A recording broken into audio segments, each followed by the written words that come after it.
Hello दोस्तों, आज हम आपके लिए लेकर आए हैं सरोज कमल गुप्ता जी की लिखी हुई अनोखी प्रेम कहानी का 8वां भाग। अगर आपने इस कहानी के पहले के 7 भाग नहीं देखे तो उनका लिंक मैंने इस वीडियो के डिस्क्रिप्शन बॉक्स में दे दिया है, आप वहां जाकर देख सकते हैं। तो चलिए आगे की कहानी शुरू करते हैं। दुर्जन सिंह अपने आदमी के साथ वापस चला गया। गंगा जी निर्मल को शांत कर रहे थे। तभी पवित्रा और सावरी भी आ गए। पवित्रा ने निर्मल को इतने गुस्से में पहली बार देखा था। एक बार तो वो भी डर गई थी उसका गुस्सा देखकर। फिर धीरे से उसके पास गई, उसकी हथेली को अपनी हथेली में लेकर आंखों में देखने लगी। हम थोड़ी ही देर में निर्मल का एहसास हुआ कि वो कितने गुस्से में है। वो शांत हो गया। धीरे धीरे जा थोड़ी देर पहले हंसी खुशी का माहौल था। निर्मल की घर वापसी को लेकर अब वहां दुर्जन सिंह के आने की वजह से तनावपूर्ण माहौल हो रखा था। शांवरी और पवित्रा के दिमाग में एक ही बात चल रही थी, कौन है ये दुर्जन सिंह और ये हमारे घर में आकर हमें ही क्यों धमकी देकर चला गया। उन दोनों ने फुलवा से जानना चाहा तो फुलवा ने भी कुछ भी नहीं कहा। ये कहकर मना कर दिया क्योंकि उसे भी पूरी बात नहीं पता थी। गंगा जी ने कहा सब बाद में बताएंगे, लेकिन अभी वो लोग इतने सालों बाद घर आए हैं, कुछ रीति रिवाज निभाने हैं, कुछ नियम धर्म करने हैं पुरखे पितरों के नाम से, तो उन सब से निपटने के बाद वो दुर्जन सिंह के बारे में जरूर बताएगी। तब तक माधव भी आ जाएगा। कश्मीर से माधव इन लोगों के साथ नहीं आ पाया था, उसे छुट्टी नहीं मिल पाई थी। इन सब ने भी गंगा जी की हाँ में हाँ मिलाई और उनके कहे अनुसार वक्त का इंतजार करने लगे। शाम को खा पीकर सब अपने अपने कमरे में चले गए। पवित्रा नहीं भी मनस्वी को फीडिंग करवाकर सांवरी को दे दिया। सांवरी ने उसे लेकर अपने कमरे में सोने चली गई। परमानंद गंगा जी के पास चले गए। अब बचे थे पवित्रा और निर्मल। निर्मल पवित्रा का हाथ पकड़े सीढ़ियों की तरफ ले गया। वो कुछ देर खुली और ठंडी हवा में अपने आप को शांत कर पवित्रा को महसूस करना चाहता था। हवेली की खुली और बड़ी सी फैली हुई छत, जहाँ तरह तरह के फूलों और पौधों की क्यारियां बनी हुई थी। रात की रानी से उठती खुशबू जो मन मस्तिष्क को ताजा कर रही थी। ऊपर आकाश से खिला हुआ पूरा चांद और चारों तरफ फैली उसकी रोशनी, साथ ही चलती हल्की हल्की हवाएं, प्रकृति की अनुपम छटाएं अर्धरात्रि में ही दिखती है। ये सब इतना सुंदर लग रहा था कि थोड़ी देर पहले जो निर्मल ज्वालामुखी बना हुआ था वो अब अपने आप नाम की तरह ही निर्मल सौम्य शांत दिख रहा था। पवित्रा बहुत गौर से उसके हर एक्सप्रेशन को देख रही थी और वो ऊपर आकाश में खिले पूरे चांद को देख रहा था। ऐसे क्या देख रही हो मुझे जान? देख रही हूँ और आपको समझने की कोशिश कर रही हूँ। मैं कोई गणित का विषय नहीं जो समझ ना आऊँ। मुझे तो उससे भी टेढ़े लग रहे हैं आप। थोड़ी देर पहले कौन था वो अजनबी इंसान जिस पर आप इतना बौखला गए थे? समय आने पर बताऊंगा, निर्मल ने उसे अपनी बाहों में लेते हुए कहा। जानती हो जान, मुझे ये रात का नज़ारा बेहद पसंद है और ये मुझे सुकून भी देता है। अक्सर मैं रातों को उठकर यहाँ आता था और उस चांद से तुम्हें देखने की कोशिश करता था। तो क्या कभी दिखी थी आपको? कभी की बात मत करो, तुम तो रोज ही दिखती थी। आंखें बंद करूं तो क्षम से तुम्हारा ही चेहरा घूम जाता था हमेशा। इसीलिए इस चांद में खोकर तुम्हें ढूंढता रहा और देखो तुम मिल गई। मेरी खामोश और अनजान इश्क की गवाह है ये जगह और वो चांद। पवित्रा ने निर्मल की बाजू पकड़कर उसके कंधे पर अपना सर रखते हुए कहा, मैं भी कहाँ सोई हूँ रातों में। पता नहीं कितने ही सालों की नींद बर्बाद की है आपने मेरी। जैसे रेगिस्तान में प्यासा भटकता है एक मृग तृष्णा के लिए, ठीक वैसे ही भटकती रही हूँ मैं भी। हमारी तड़प देखकर भगवान को भी मजबूर होना पड़ा था हमें मिलाने के लिए, और देखो हम मिल भी गए। पवित्रा ने बस इतना ही कहा और निर्मल के सीने से लगी बैठी रही। दोनों वहीं रखे झूले पर काफी देर तक ऐसे ही खामोश बैठे रहे। तभी एक बादल का टुकड़ा जाने कहां से चांद पर छा गया, जिसे निर्मल ने कहा, जान वो आसमां का चांद भी मेरे चांद को देखकर शर्मा कर छुप गया। उसने भी आसमान की तरफ देखा और वापस से निर्मल के कंधे पर सर रख उसके सीने पर हाथ फेरते हुए गाने लगी। छुप गए सारे तारे बादलों में, वो छुप गए। निर्मल ने भी उसकी चिन को पकड़कर चेहरा उठाया और एक नज़र चांद को देख और एक नज़र अपने चांद को देखा। दोनों ने एक दूसरे के साथ चांद देखने लगे। वो थोड़ा सा आगे बढ़ती कि निर्मल ने पवित्रा की कलाई पकड़ ली। आपकी ये चूड़ियां हमको जगाए रात भर, आपकी ये बोलियां हमको सताए रात भर। पवित्रा फिर भी उठकर ग्रिल को पकड़कर उसे देखने लगी। उसकी साड़ी का आंचल नीचे फैला हुआ था। आपका आंचल उड़ा तो अंबर पर बादल छा गया। हम मिले तो प्यार करने का महीना आ गया। उसने निर्मल को अपनी तरफ आता देख पीठ फेरकर खड़ी हो गई। उसने भी उसे ऐसे ही अपनी बाहों में भर लिया। आंखों से नींद चुराना कोई आपसे सीखे, प्यार में पागल बनाना कोई सीखे आपसे। अब निर्मल ने उसे अपनी गोद में उठा लिया था। पवित्रा ने भी अपनी बाहों का हार उसके गले में डाल दिया। सभी को गांव आए हुए कुछ दिन बीत गए थे। परम और आनंद गंगा जी को छोड़ते ही नहीं थे। उन दोनों को ना निर्मल से मतलब था ना पवित्रा से।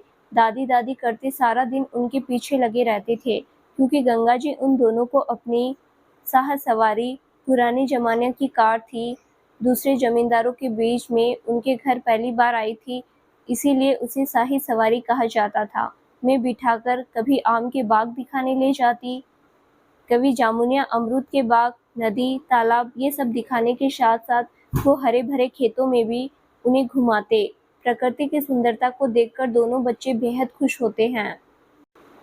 हालांकि दुनिया की सबसे खूबसूरत जगह पर वो थे कश्मीर में, लेकिन वहां पर उन्हें स्कूल से घर और घर से स्कूल से ज़्यादा एक संडे को किसी रेस्टोरेंट में पवित्रा खाना खिलाने ले जाती थी, क्योंकि कोरोना और कश्मीर के बिगड़ते हालात की वजह से अपने बच्चों को बाहर नहीं निकलने देती थी, जो कि सही भी था। मगर यहाँ आकर उन दोनों के मानो पंख निकल आए हो और वो खुले आकाश में उड़ रहे हो।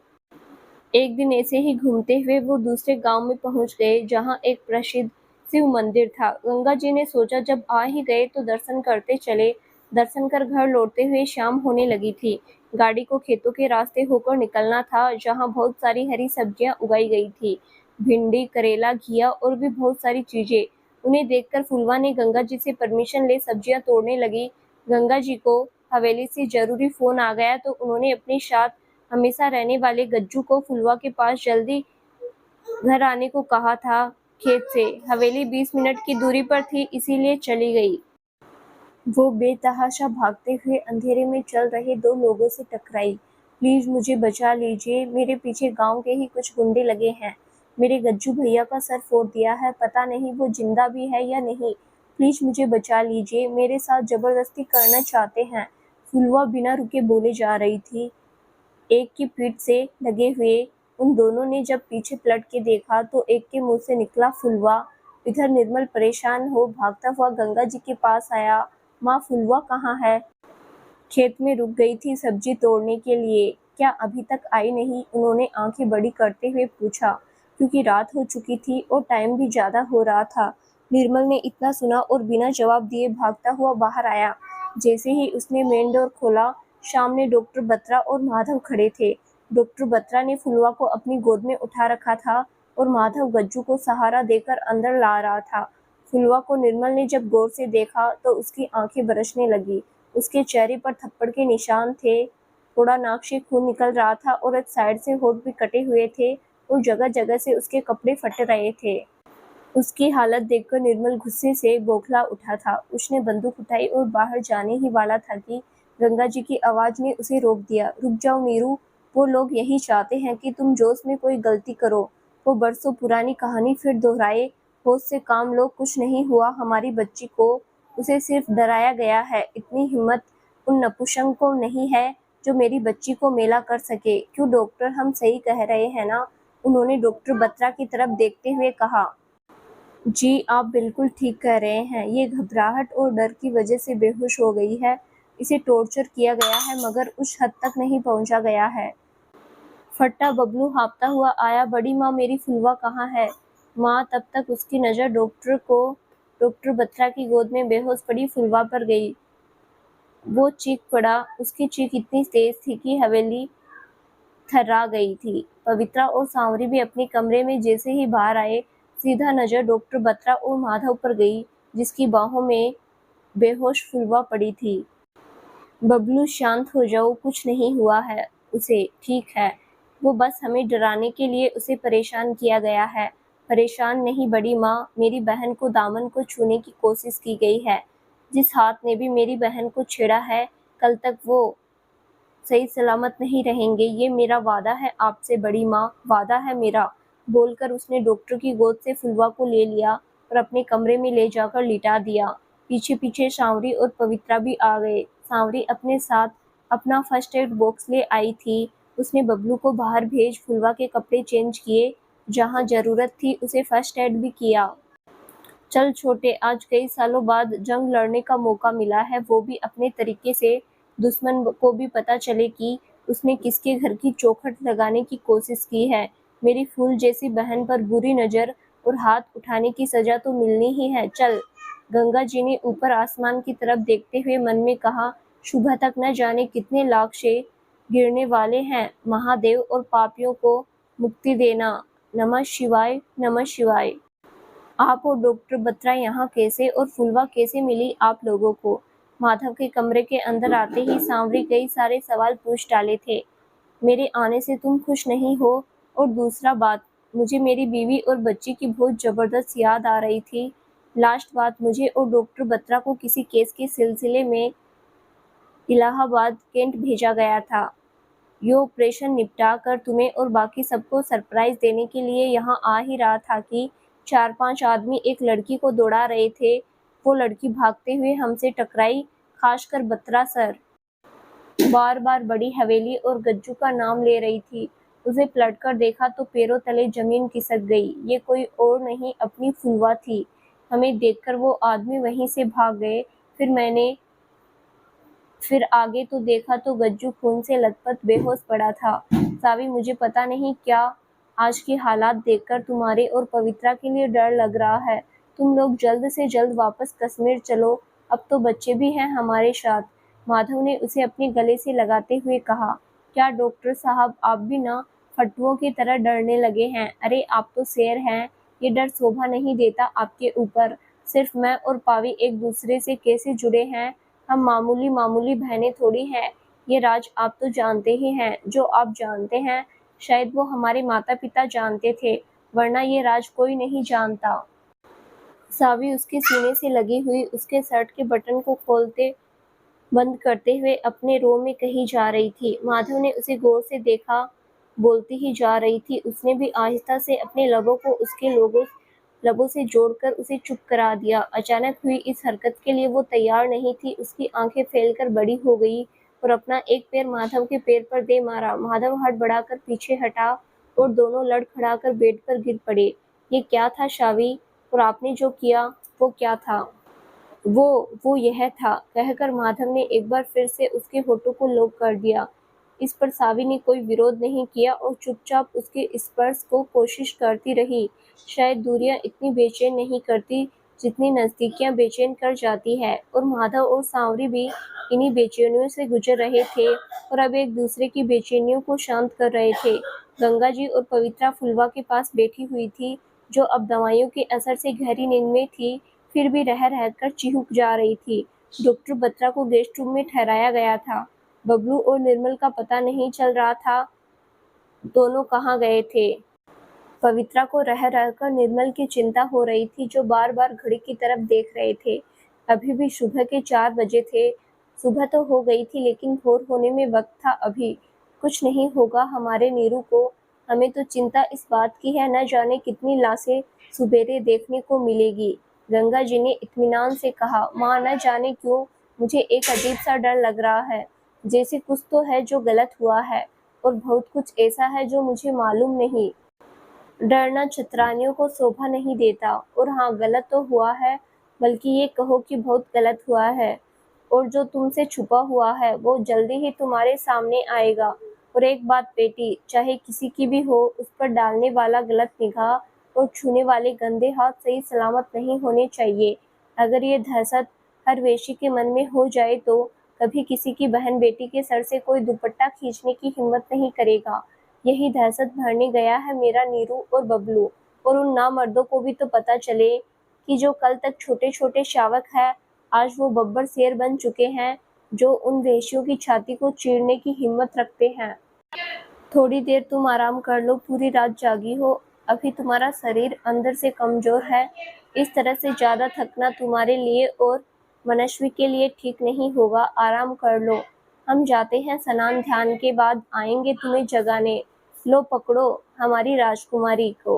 गंगा जी ने मनस्वी को पवित्रा की गोद में दे दिया और खुद नहाने के लिए चली गई।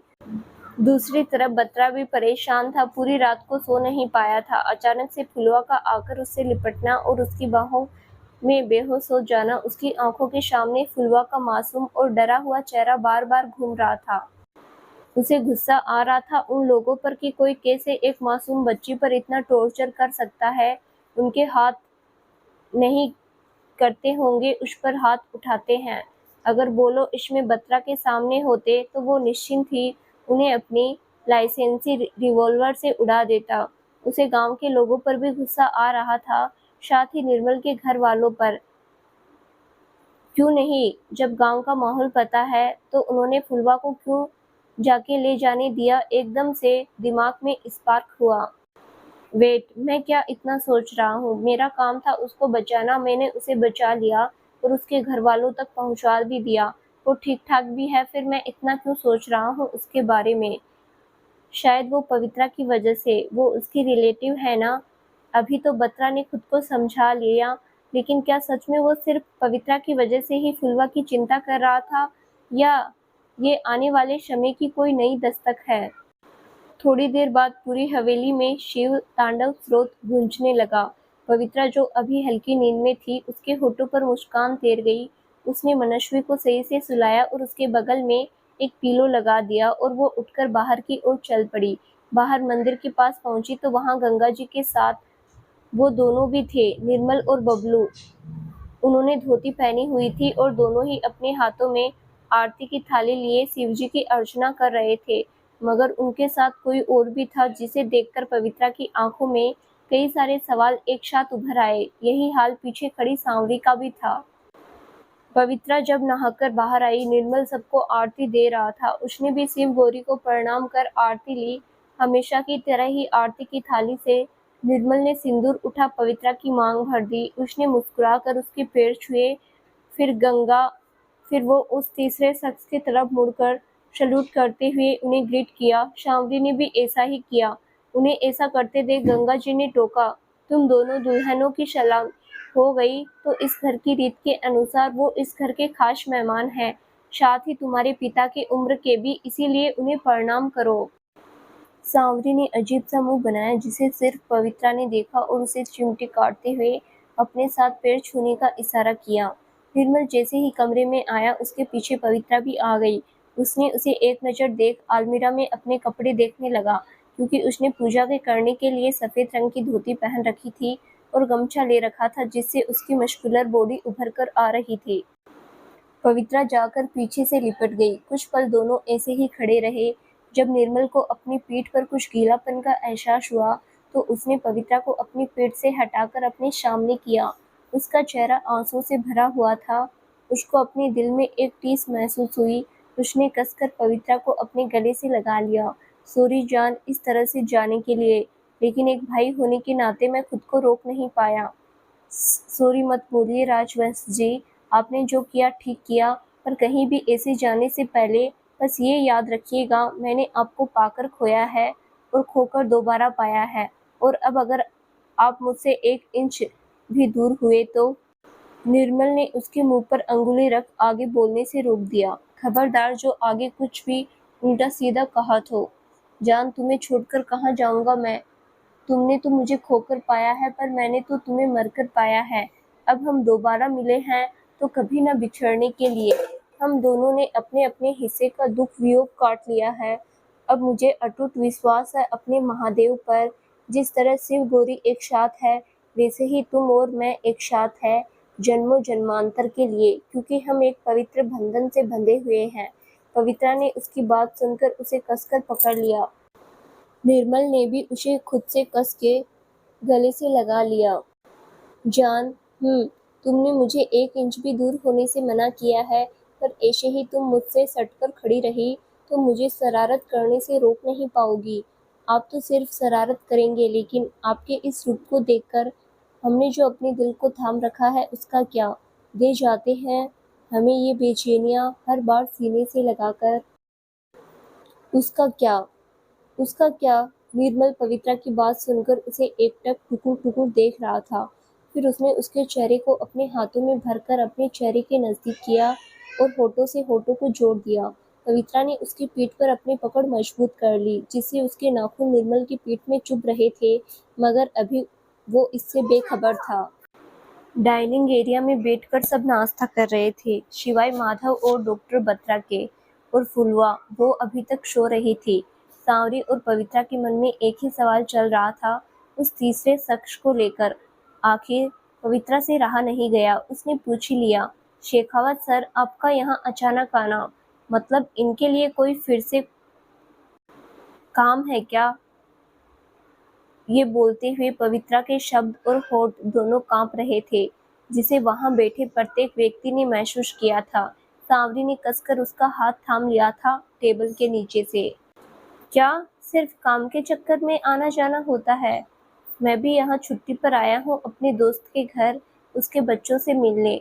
उनकी बातें सुनकर सांवरी और पवित्रा को झटका सा लगा, जबकि गंगा जी के माथे की लकीरें तन गई। उन्होंने गुस्से से मेजर की तरफ देखते हुए कहा, देवर जी, कब तक आप अपने बच्चों से झूठ बोलते रहेंगे, उनसे भागते रहेंगे? मैं कहती हूँ सही समय आ गया है, सब कुछ उनके आगे बता दीजिए, वरना कब वक्त हाथ से रेत की तरह से फिसल कर निकल जाए पता नहीं चलता है।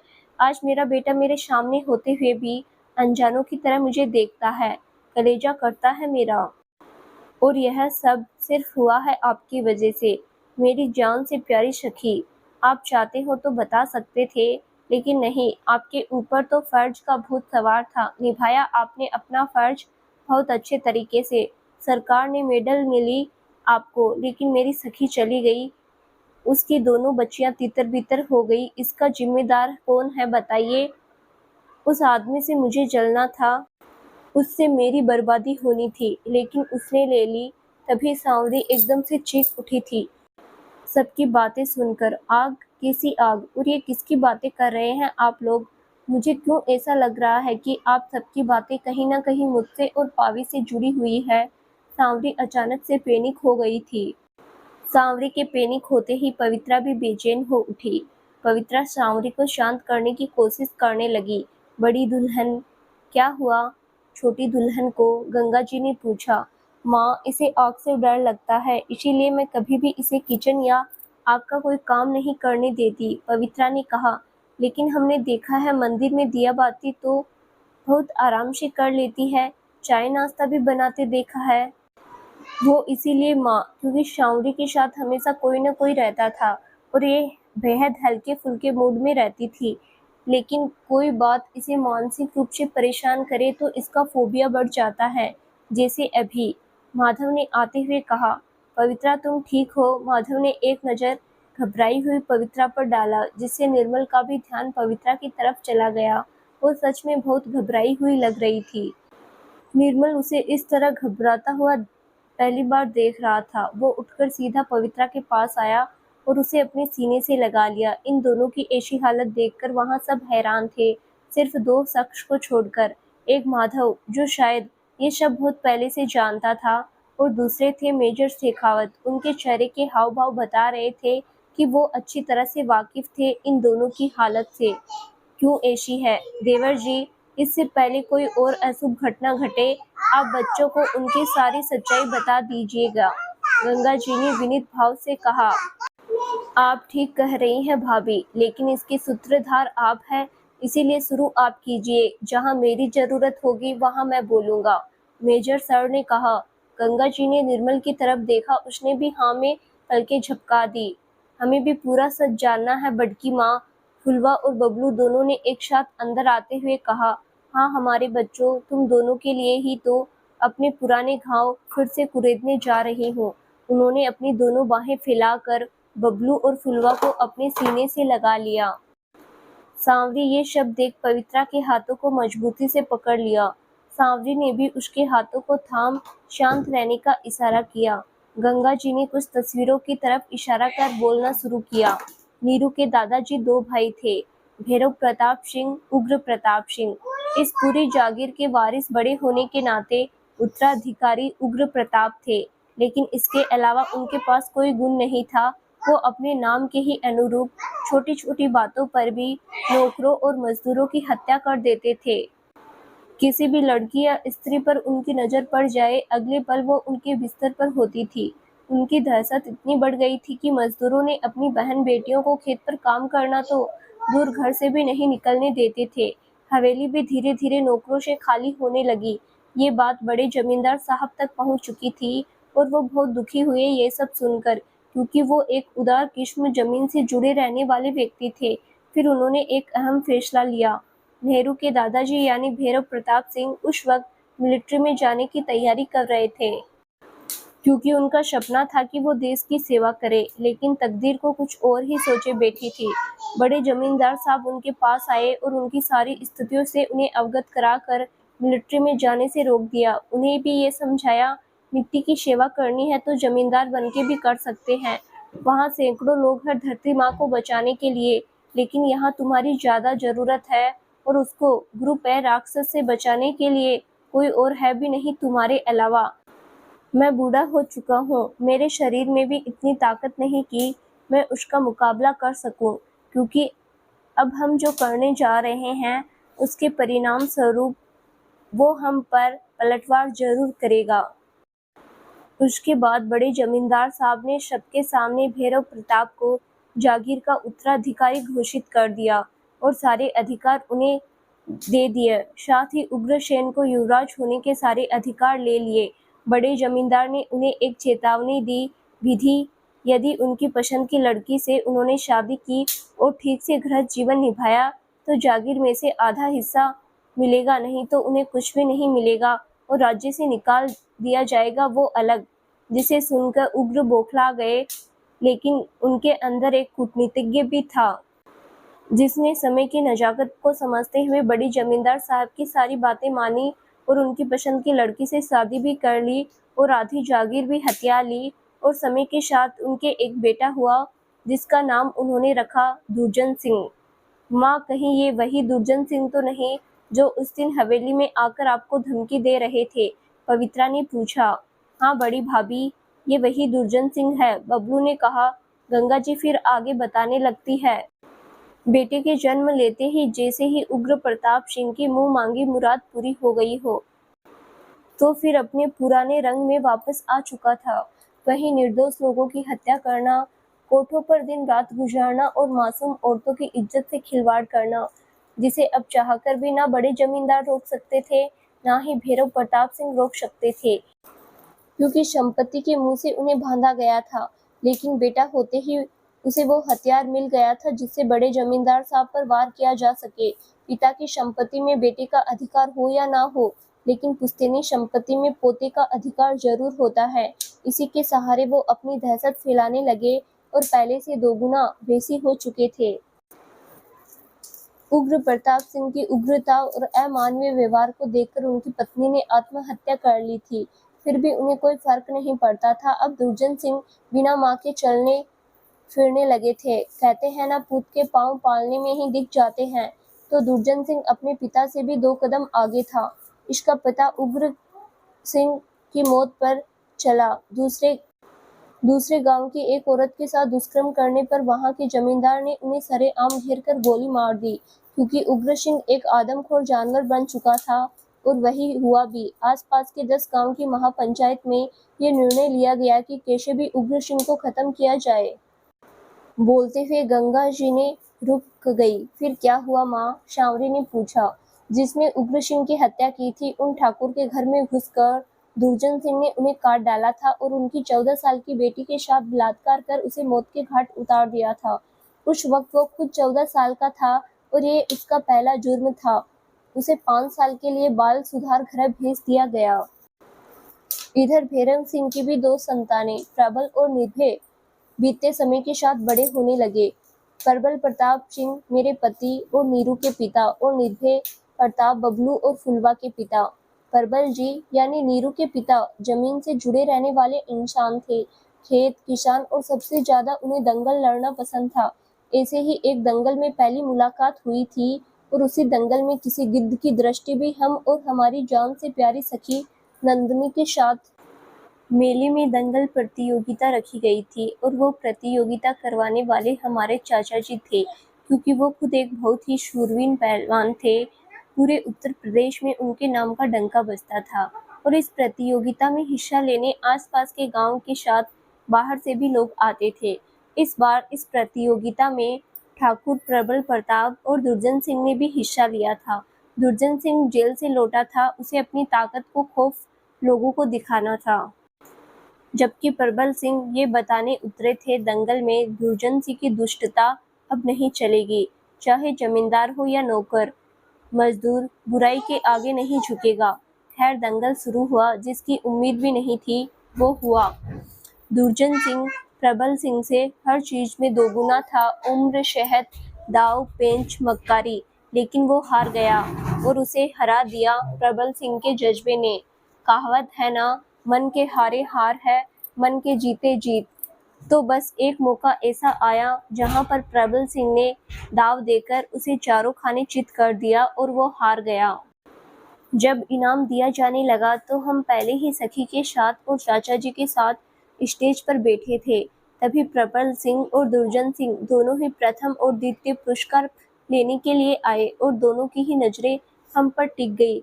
जहां एक तरफ प्रबल सिंह ने अपनी नजरें इज्जत से झुकाकर हम पर से हटा ली, वहीं दुर्जन सिंह की वैसे और लालची भरी नजरें हम पर और हमारी सखी दोनों पर टिक गई, जिसे हमारे चाचा जी के साथ प्रबल सिंह ने भी महसूस किया। इनाम लेने के पश्चात अचानक दुर्जन सिंह ने हमारे चाचा जी के सामने पूरे जोश के साथ हमारा हाथ मांग लिया। हम तुम्हें डर के मारे ठंडे पड़ गए। चाचा जी की भी आंखों में अंगारे उमड़ पड़े, लेकिन फिर भी उन्होंने शांति से काम लिया। उन्होंने दुर्जन सिंह को मना कर दिया। दुर्जन सिंह ने वजह जाननी चाही इनकार करने की, तो चाचा जी ने शायद जिंदगी में पहली बार झूठ बोला कि उन्होंने हमारी यानी गंगा जी और प्रबल सिंह की बचपन में ही सगाई कर दी थी, क्योंकि हमारे माता पिता थे नहीं और हमारे चाचा जी अखंड ब्रह्मचारी थे। वो हमें अपनी सगी संतान से ज्यादा मानते थे। इस पर भी दुर्जन सिंह ने असहमति जताई, तो चाचा जी ने वहीं सबके सामने मेले में ही हमारी और प्रबल की सगाई कर दी और 15 दिन के बाद एक अच्छा मुहूर्त देखकर शादी का ऐलान कर दिया। क्योंकि चाचा जी जानते थे दुर्जन सिंह वो तूफान है जिसे रोकना इतना आसान नहीं। चाचा जी खुद कम नहीं थे, लेकिन फिर भी ठंडे दिमाग से फैसला लिया करते थे और वही उन्होंने किया। इतनी बड़ी बेइज्जती को दुर्जन सिंह सह नहीं पाया, वहां से तो चुपचाप चला आया, लेकिन दूसरी हवेली में आते ही उसने हंगामा खड़ा कर दिया कि वो हमें किसी भी तरह से पाना चाहता था, पर हमारे चाचा की वजह से उसकी एक न चली और उसने आखिरकार मन मारकर शांत होना पड़ा। लेकिन ये तूफान से आने की पहले की शांति थी। 15 दिन के बाद हमारा और प्रबल सिंह का विवाह हो गया।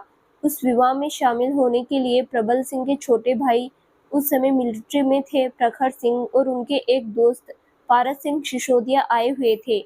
शादी में सबने बढ़ चढ़कर हिस्सा लिया, सब चीजें सही थी, सिर्फ एक चीज को छोड़कर। पारस सिंह की नजरों में और दिल में हमारी सखी नंदिनी घर कर गई थी, क्योंकि हमारी शादी में हमारी सखी और बहन की सारी जिम्मेदारियां नंदिनी ने ही उठाई थी। उसका भोलापन, मासूम से भरी शबाब आंखें पारस सिंह के मन में घर कर गई। अभी शादी को कुछ दिन ही बीते थे कि एक दिन एक लट्ठा भागता हुआ हवेली आया और ठाकुर जी से कहा, ठकुराइन की सखी नंदिनी जी का विवाह दुर्जन सिंह जबरदस्ती अपने साथ कर रहा है। उनके पिता गांव के पुजारी थे, उन्हें डरा धमकाकर शादी के लिए राजी कर लिया था और जबरन बारात लेकर पंडित जी के घर पहुंच गया, जबकि हमारी सखी ने मृत्यु को गला लगाने की सोच ली थी, मगर उस दुर्जन सिंह से शादी करना नहीं चाहती थी। यह सब बात सुनकर ठाकुर जी ने अपने भाई प्रखर सिंह और पारस सिंह के साथ तुरंत हमारे गांव पहुंचे, जहां बारात पहुंच चुकी थी और दुर्जन सिंह खुद नंदिनी को घसीटकर मंडप की तरफ ला रहा था। तभी ठाकुर जी दोनों के साथ आंगन में पहुंचे थे। छोड़ दो दुर्जन भैया, बच्ची है वो, आपके लायक नहीं है। आप अपने सामान किसी भी रिश्ते को देखिए शादी करने के लिए। ठाकुर जी ने दुर्जन सिंह को इज्जत से समझाया था, मगर कुत्ते की दुम कभी सीधी हुई है? जो दुर्जन सिंह को इज्जत हजम होती वही हुआ। उसने नंदिनी को नहीं छोड़ा उल्टा उसको धमकी देने लगा कि किस से भी विवाह नहीं करेगा और उसके साथ जबरदस्ती करके जिंदगी भर के लिए कुंवारा छोड़ देगा। जिसे सुनकर पारस सिंह की आंखों में खून उतर आया और उसने एक मुक्का जड़ दिया दुर्जन सिंह के मुंह पर और नंदिनी को उठाकर अपने सीने से लगा लिया। दुर्जन सिंह इस वार से तिलमिला उठा और उसने नंदिनी के बारे में उल्टा सीधा बोलना चालू कर दिया। उसने यहाँ तक कह दिया कि अब देखता हूँ कौन सा मायका लाल इसकी मांग में सिंदूर भर अपने घर की इज्जत बनाता है। उसका इतना कहना था कि पारस सिंह न जाने उनके दिमाग में क्या आया, उन्होंने शिव गौरी के चरणों से सिंदूर उठाकर नंदिनी की मांग भर दी और वहां चढ़ाई गई चुनरी उठाकर नंदिनी को सर से उठा दिया। ले देख ले, ये मेरे घर की इज्जत है और मेरा मान है, हिम्मत है तो हाथ लगाकर देख, कसम महादेव की अभी यहीं इसी वक्त तेरे शरीर से तेरे हाथ को अलग कर दूंगा। यह एक राजपूत की जुबान है तुझे। इतना बोलकर उन्होंने नंदिनी को अपनी बाहों में उठा लिया और सीधा कर हवेली में ही रुके। हमने उसकी हालत देखते ही अंदाजा लगा लिया कि वहाँ क्या हुआ होगा। फिर भी बड़ी मुश्किल से हम सब ने उसे संभाला। मेरी नंदिनी थी ही ऐसी ही भाभी, जो जल्दी किसी से संभलती नहीं, जो उसके बहुत करीब होता वो ही उसे संभाल पाता था। मेरी नंदिनी शांत लेकिन चंचल हिरनी की जैसी, उछलने कूदने वाली, शरारत से भरपूर, जैसे पूर्णमासी की रात को चारों ही तरफ चांदी की छटा बिखरी हो और चांद पूरे अपने शाबो शवाब के साथ आसमान में बादलों के साथ खेल रहा हो। चंचल शोक हिरनी की तरह थी मेरी नंदिनी, मेरे अकेलेपन के साथ ही थी। मेरे बिन कहे चेहरा पढ़कर सब जान लेती थी मेरी नंदिनी। सही मायने में मेरी जीवन संगिनी थी, इसीलिए अधूरे में छोड़ गई। मेजर शेखावत सर को इस तरह बोलते देखकर गंगा जी को छोड़कर सब हैरान हो गए कि आखिर ये कैसे जानते हैं नंदिनी को। तुम सब हैरान हो रहे हो कि पारस सिंह सिसोदिया और मेरी सखी नंदिनी के बारे में ये तुम्हारे सीनियर ऑफिसर शमशेर सिंह शेखावत कैसे जानते हैं, तो मैं आज बता दूं, ये दोनों एक ही शख्स हैं। शमशेर सिंह कल पारस सिसोदिया है। गंगा जी ने सभी को हैरान परेशान होते देखकर पवित्रा की तरफ देखते हुए कहा था, आगे आप बताइए देवर जी। गंगा जी यह कहकर चुप हो गई और मेजर सर ने बोलना शुरू किया। नंदिनी से शादी करके मैं उसे यहाँ से ले आया था। कुछ दिन हम इस हवेली में रहे, फिर मैं उसे लेकर अपने घर मध्य प्रदेश चला गया। मेरे माता पिता ने मेरी नंदिनी को नहीं अपनाया और घर से निकाल दिया। मैं उसे लेकर वापस आ गया था और कुछ दिन रुककर मैं और प्रखर वापस अपनी ड्यूटी पर चले गए। वैसे तो दुनिया के सामने मैं और प्रखर मिलिट्री की नौकरी कर रहे थे, लेकिन असल में हम दोनों एक जासूस थे। अंडर कवर ऑफिस ने एक बहुत ही खतरनाक मिशन पर मुझे और प्रखर को भेजा। इस मिशन में जान जाने के 99% चांस थे। हम दोनों ने शपथ ली थी कि हम पीछे कैसे हट सकते हैं, प्रकरण में चल दिए ड्यूटी निभाने। इस तरह उस मिशन में पूरे 6 महीने लग गए। वो मिशन तो पूरा हो गया, लेकिन मैंने अपना दोस्त खो दिया। प्रखर की सच्चाई और असामाजिक तत्वों के हाथ लग गई। उसके बाद फिर क्या होता आप खुद ही समझदार है। प्रखर मारा गया और फिर मैं वापस प्रयागराज आ गया अपनी नंदिनी के पास। इस तरह धीरे धीरे वक्त कटता रहा। पूरे 6 साल बाद मैं अपनी नंदिनी से मिल रहा था। मुझे वापस सही ठीक ठाक देखकर वो फूली नहीं शमा रही थी। मैंने भी कहा सोचा था वो इतनी खुश होगी। इन 6 सालों में भाभी 2 बच्चों की माँ बन चुकी थी, निर्मल और सुजल की। कुछ समय हम दोनों ने एक साथ एक दूसरे के साथ बिताए और इस तरह मुझे पता चला मैं पापा बनने वाला हूँ। मेरी खुशी का कोई ठिकाना नहीं था, पागल हो गया था मैं ये खबर सुनकर। इसी बीच मेरे घर वालों को भी नंदिनी के बारे में पता चल गया कि वो माँ बनने वाली थी, तो उन्होंने उसे बुला लिया और प्यार से उसकी देखभाल करने लगे। मैं भी निश्चिंत हो गया कि चलो असल ना सही सूद के ही मुंह में हमें अपना तो लिया हमारे बड़ों ने, पर शायद मैं गलत था। उन्होंने तो किसी और ही मकसद से नंदिनी को और मुझे वापस बुलाया था। नंदिनी का जब 7वां महीना चल रहा था, न जाने कैसे और किस तरह मेरे घर वालों ने उसकी सोनोग्राफी करवाई। उसमें पता चला कि नंदिनी जुड़वा बच्चों की माँ बनने वाली है और वो दोनों जुड़वा बच्चे लड़कियां हैं। इतना सुनना था कि शांवरी और पवित्रा दोनों बेचैन होकर एक दूसरे को देखने लगे। निर्मल उन दोनों की स्थिति समझ रहा था, इसीलिए दोनों को अपनी बाहों के घेरे में ले रखा था। पवित्रा ने कांपते हुए लफ्जों में पूछा, फिर आगे क्या हुआ? सर होना क्या था? जैसे ही उन्हें पता चला कि वो लड़के नहीं लड़कियां हैं जो जन्म लेने वाले हैं, उनका बुरा व्यवहार नंदिनी के साथ शुरू हो गया। फूल पर कोमल मेरी नंदिनी से उस हालत में जानवरों की तरह काम लेने लग गए। मेरे ना होने की वजह से और ज़्यादा उसका फ़ायदा उठाने लग गए। हद तो तब हो गई जब उसे भरपेट खाना भी नहीं दिया जाता। ऐसे ही एक दिन मुझे थकान और कमज़ोरी ज़्यादा होने लग गई। हमारा आंगन कच्चा था। माँ ने कहा आंगन में गोबर डाल दो। नंदनी से हो नहीं पाया क्योंकि उसकी बदबू से नंदनी की हालत खराब होने लगी थी। लेकिन मेरे माता-पिता को उस पर रहम नहीं आया। उसके इनकार करने की वजह से हवेली से उसे धक्के मारकर निकालने लगे। इतने में ही मेरा आना हुआ। उसकी हालत देखकर मेरा दिल धक से रह गया। मेरी नंदनी की यह दुर्दशा। एक बार तो मेरे माँ-बाप भी मुझे देखकर डर गए, पर मैं उनसे क्या कहता, आखिर थे तो वो मेरे जन्मदाता। मैंने उनसे बिना कुछ कहे ही अपनी नंदनी को उठाया और वापस से प्रयागराज प्रबल के पास आ गया, जो मेरी जिंदगी की सबसे बड़ी गलती थी। लेकिन मैं जाता भी कहाँ, नंदनी को ऐसी हालत में मैं अकेले छोड़ नहीं सकता था। माँ बाप के ऊपर मुझे अब विश्वास नहीं रहा था, इसीलिए सिर्फ मुझे गंगा जी भाभी का ध्यान आया, जो नंदनी की क्षति होने के साथ साथ बड़ी बहन जैसी भी रहती थी। यह कई बार मैंने महसूस किया था, इसीलिए मैं उसे लेकर यहाँ आ गया। अचानक ही मुझे खबर मिली कि देश-विदेश में जितने भी हमारे अंडरकवर ऑफिसर फैले हुए हैं, उनकी पहचान उजागर हो गई है और किसी भी तरह उन्हें खबर कर अलर्ट करना है, वरना हम अपने बहुत सारे ऑफिसरों से एक बार में ही खो सकते हैं। यह खबर लीक करने वाला कोई अपने ही देश का उत्तर प्रदेश से था। फिर आई वो दिवाली की मनहूस रात, जिसने हमेशा के लिए मेरी जिंदगी में अंधेरा कर दिया था। गंगा जी ने कहा। तो दोस्तों, आगे क्या होगा जानने के लिए इस कहानी का अगला भाग जरूर देखें, जो बहुत जल्द ही इस चैनल पर प्रसारित किया जाएगा। धन्यवाद।